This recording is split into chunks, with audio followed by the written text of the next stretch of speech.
Akala mo may oras ka pa? Wala. Bawat segundo na tinatapon mo, para kang humuhukay ng sariling libingan. Bukas na lang. Bukas? Kasinungalingan yan, pampatulog ng mga duwag na naghihintay na lamunin sila ng lupa. Kung hanap mo ay comfort, safe na payo at banayad na sermon, lumayas ka na. Hindi ito para sa'yo. Ito para sa lalaking sawang-sawa na sa pagiging alipin ng katamaran, takot at sarap. Para sa lalaking gusto nang patayin yung duwag sa loob niya. Diretso ang usapan. Bumangon ka ngayon o mabulok ka habang buhay kang nilalapastangan ng kahinaan mo. May mas malakas na ikaw, ngayon inis na inis siya sa'yo. Pinapanood ka niya mag-aksaya ng oras, born sabay salsal sa gabi, scroll hanggang wala ng bukas, kumakain na parang walang hanggan. Bawat dahilan na binibigay mo, tinutusok niya sa dibdib, panahon na para tigilan mo ang palusot. Dinisenyo ka para sa gera, pero inuukol mo ang sarili mo sa comfort parang maliit na uod. Kaya hindi ka nirerespetuhan ng babae mo, kaya maliit ang mundo mo. Kasi nakakadena ang tunay mong sarili habang pinapaligaya mo ang parasitang namumuhay sa iyo. Araw-araw na pagantala ay pagtataksil mo sa lalaki na ipinanganak para maghari. Tinataboy mo ang tawag mo. Tinataboy mo ang dugo na ipinagbayad para palayain ka. Tumingin ka sa salamin. Yung tao na nakatingin sa iyo, hindi siya ang disenyo ng Diyos para sa iyo. Peke siya, kopya, malambot, pinagtatawanan ng impyerno. Pero yung totoong ikaw, yung mapanganib, yung mandirigma, naghihintay siya, tahimik, matigas, nakahanda. At kung hindi mo papatayin ang kaduwagan sa loob mo ngayon, hindi mo kailanman makikilala ang totoong ikaw. Disiplina ang linya sa pagitan ng hari at alipin, sa pagitan ng lalaking may iiwan na pamana at ng lalaking mamamatay na walang kwenta. Kung gagalaw ka lang kapag feel mo, alipin ka na. Alipin ng emosyon, alipin ng kasinungalingan. Yung naghihintay ng motivation, bangkay na yan. Tunay na lalaki ginagawa kung ano ang dapat kahit ayaw niya. Nagtitrain kahit sigaw ng katawan niya ay tama na. Nagtatrabaho kahit ang utak niya humihingi ng distraction. Nagbabantay kahit lahat ng tao tulog. Kaya ang disiplina ay gera. Bawat rep, bawat oras, bawat sakripisyo, hindi lang tungkol sa muscles o pera. Tungkol ito sa pagpapako ng comfort at pagsunod sa dapat gawin. Walang disiplina, mabubuwal ka. Didikdikin ka ng mas malalakas, yung mga lalaking handang magdugo, mag-grind at bumangon habang ikaw nakasnooze, parang batugan na uod. Lalaki na walang disiplina, hindi lalaki. Bata yan, nakabalot lang sa katawan ng matanda. At ang mundo walang awa, lalamunin siya ng buhay. Diyan nagkakahiwalay ang lalaki at uod. Sa sakit, diyan sinusunog ang mahina. Diyan pinapanday ang matibay. Walang tumitibay sa lambot. Hindi nabubuo ang bakal sa unan. Hindi nagiging brilyante ang tao sa comfort.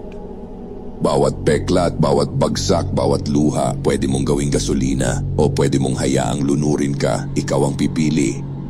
Kaya tigil na sa reklamo na parang may utang ang mundo sa'yo. Walang utang ang buhay. Ang Diyos mismo pinapadaan ang tao sa unos, sa gutom, sa gera, hindi para sirain ka, kundi para patigasin ka. Kaya pag sinusunog ka ng problema, ngumiti ka. Ibig sabihin binubuo ka para maging hindi matibag. Ang mahina, nakikita parusa. Ang malakas, nakikita ebidensya.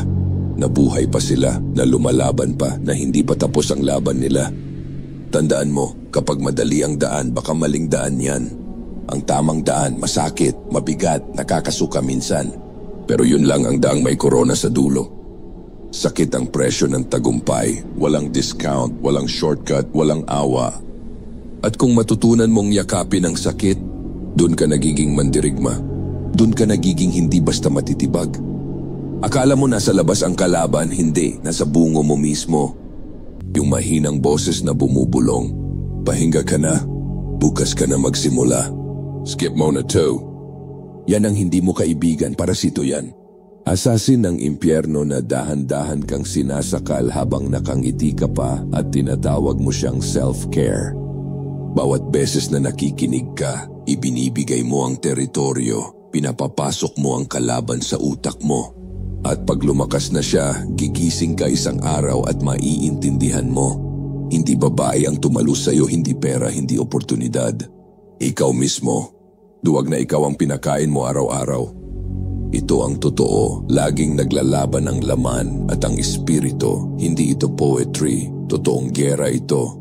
At yung malambot na bahagi ng pagkatao mo, gustong maging amo. Kaya dalawa lang ang choice. Patayin mo yung boses o maging alipin niya. Walang gitna, walang neutral. Ikaw ang pipili kung sino ang mananatili. Bukas, pinakamalaking scam na binenta ng impyerno. Panghele sa mga duwag hanggang sa matauhan na lang sila sa loob ng kabaong. Akala mo may oras ka pa? Wala. Bawat segundo na sinasayang mo ninanakaw sa future mo. Bawat palusot na ginagawa mo, isa pang ladrilyo sa kulungang ikaw mismo ang nagtatayo. Mas malala ang pagsisisi kaysa sa pagkatalo. Kasi ang pagkatalo ibig sabihin lumaban ka. Pero ang pagsisisi, ibig sabihin nanood ka lang habang nabubulok ang buhay mo. Isipin mo sarili mong nakahiga sa deathbed, hinahabol ng alaala ng taong hindi mo naging ikaw. May oras ka, may lakas ka, may tsansa ka. Pero tinapon mo lahat dahil lagi mong hinintay ang tamang panahon. Ganyan ang bunga ng bukas-bukas na yan. Mabagal na suicide. Isang buhay na inuubos ang lakas, pananampalataya at hininga.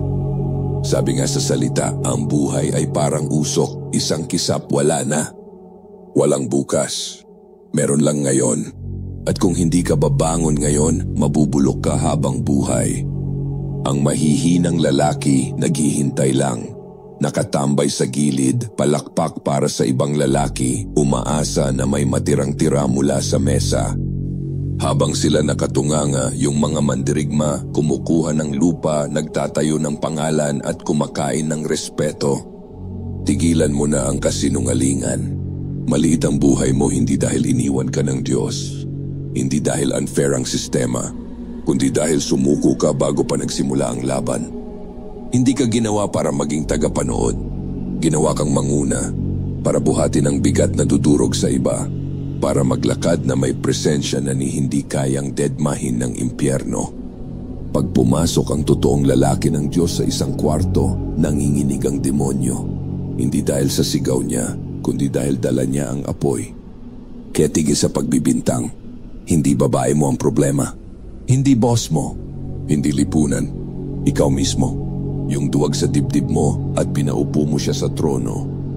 At eto ang realidad, hindi lumuluhod ang mundo sa biktima. Lumuluhod lang ito sa mga lalaking handang dumugo, lumaban at tumayo kahit gumuho ang lahat. Yan ang bigat na dapat mong buhatin, yan ang dugo na dapat mong ipagtanggol. Kaya mamili ka, magpatuloy kang manood habang inaangkin ng mga mandirigma ang lahat ng gusto mo, o bumangon ka at kunin ang lupang markado na para sa'yo. Ang takot hindi nawawala, parang anino yan, laging nakasunod, handa kang sakalin sa oras na magduda ka.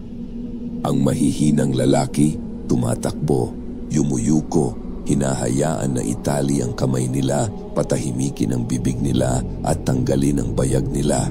Kaya sila namamatay na walang kwenta, alipin ng boses na hindi naman dapat hari. Pero ang malalakas, hinahabol nila ang takot. Hinahatak palabas ng dilim at pinapuwersa nilang magsilbi. Hindi nila tinatakpan, hindi nila sinusuyo. Ginagawa nilang armas. Takot ay gasolina, pinatalas ang talim. Pinaalala kung ano ang nakataya, kaluluwa mo, pamilya mo, pamana mo. Takot sa Diyos lang ang dapat mong luhuran. Lahat ng iba dapat nakaluhod sa iyo o nadudurog sa ilalim ng sakong mo. Kaya pag bumulong ang takot, hindi mo kaya. Ngumisi ka na parang halimaw. Dahil ibig sabihin malapit ka sa laban na mahalaga. Ibig sabihin kinakatakutan ka ng impyerno sa magiging ikaw. Tandaan mo, ang takot hindi nagpapaliit sa tunay na lalaki. Ginagawang sandata, ginagawang apoy na hindi kayang patayin. Ang tunay na pamana, hindi ginhawa, hindi komportabling upuan, hindi luho, pamana ay dugo, pawis at peklat na iniwan mo sa lupa. Karamihan ng lalaki walang maiiwan. Puro utang, puro bisyo, puro sirang pamilya, at mga anak na lalaki na uulitin lang ang parehong kapalpakan. Pero yung hindi matitibag na lalaki, binabaliktad ang sumpa ng lahi. Dinudurog ang mga tanikala ng nakaraan. Tinatayo ang pundasyong matibay na doon lalaban ang mga anak niya at doon makakahinga ng ligtas ang mga anak na babae niya. Tandaan mo, ang lakas mo hindi lang para sa'yo. Para yan sa dugo mo. Para sa mga anak na hindi pa pinapanganak. Para sa mga apo na titingin pabalik at sasabihin, hindi kami duwag dahil may isang ninuno na tumayo. Sabi nga, ang matuwid na lalaki nag-iiwan ng mana sa anak ng anak niya. At ang mana na yon hindi lang pera, presensya, autoridad. Apoy na nasa tingin mo na nagsasabing, sa bahay na to walang yumuyuko, walang duwag, hindi tayo babagsak. Balang araw malulumarin ang laman mo, mabulok ang katawan mo sa lupa, pero yung pangalan mo, yan ang mananatili. At tanong, kapag binanggit ang pangalan mo ng sunod na henerasyon, tunog ba ng hiya o tunog ng apoy? Ito na yon, hindi bukas, hindi next week, ngayon. Bawat segundo na nag-aalangan ka, hinahigpitan ng duwag ang tanikala. Bawat palusot na sinasabi mo, mas malalim ang libing na hinuhukay mo para sa sarili mo. At kung hindi ka babangon ngayon, baka hindi ka na bumangon kailanman. Narinig mo na ang totoo, nakita mo na ang presyo, at wala nang pangatlong option. Bumangon ka ngayon o mabulok ka habang buhay. Hindi ka dinisenyo ng Diyos para sa mediocrity.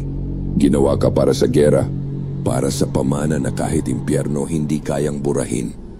Kaya patayin mo yung duwag, ibaon mo yung mahina, ibangon mo yung lalaking nilikha sa imahe ng Diyos.